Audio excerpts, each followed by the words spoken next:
વિચાર કરો કે તમે લાખો રૂપિયા ખર્ચીને કે પછી બ્લેકમાં ₹10,000ની ટિકિટ લઈને અરિજીત સિંહના કોન્સર્ટમાં કે આઈપીએલની ફાઇનલ મેચ જોવા માટે સ્ટેડિયમ પહોંચો અને એન્ટ્રી ગેટ પર પોલીસ એમ કહે કે ભાઈ આ ટિકિટ નકલી છે, અંદર જવા નહીં મળે. વિચારો, આવી સિચ્યુએશનમાં ફસાઈ જાઓ તો તમે શું કરશો? આજકાલ કોઈ પણ મોટો શો કે મેચ હોય, ઓફિશિયલ વેબસાઇટ પર ટિકિટો મિનિટોમાં હાઉસફુલ થઈ જાય છે. બસ આ જ વાતનો ફાયદો ઉઠાવે છે સોશિયલ મીડિયાના સ્કેમર્સ. એ લોકો ટેલિગ્રામ, ઇન્સ્ટાગ્રામ કે ફેસબુક પર નકલી આઈડી બનાવે છે અને પોસ્ટ મૂકે છે કે મારી પાસે વધારાની ટિકિટ છે, જેને જોઈતી હોય મને મેસેજ કરો. તમે જ્યારે એમને મેસેજ કરો ત્યારે એ લોકો તમને વિશ્વાસ જીતવા માટે અસલી જેવી જ દેખાતી ટિકિટનો ફોટો કે પીડીએફ મોકલે છે. તમે ખુશ થઈને ઓનલાઈન પેમેન્ટ કરી દો છો, પણ અસલી ગેમ ગેટ પર ખબર પડે છે.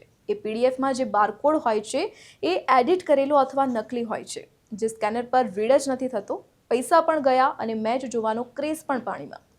નિયમ બહુ સિમ્પલ છે, કાં તો ઓફિશિયલ વેબસાઇટ પરથી જ ટિકિટ ખરીદો અથવા તો કોઈ અજાણ્યા માણસ પાસેથી ટિકિટ લો છો તો જ્યાં સુધી ફિઝિકલ ટિકિટ હાથમાં ન આવે અને કન્ફર્મ ન થાય ત્યાં સુધી ₹1 પણ એડવાન્સ પે ન કરો.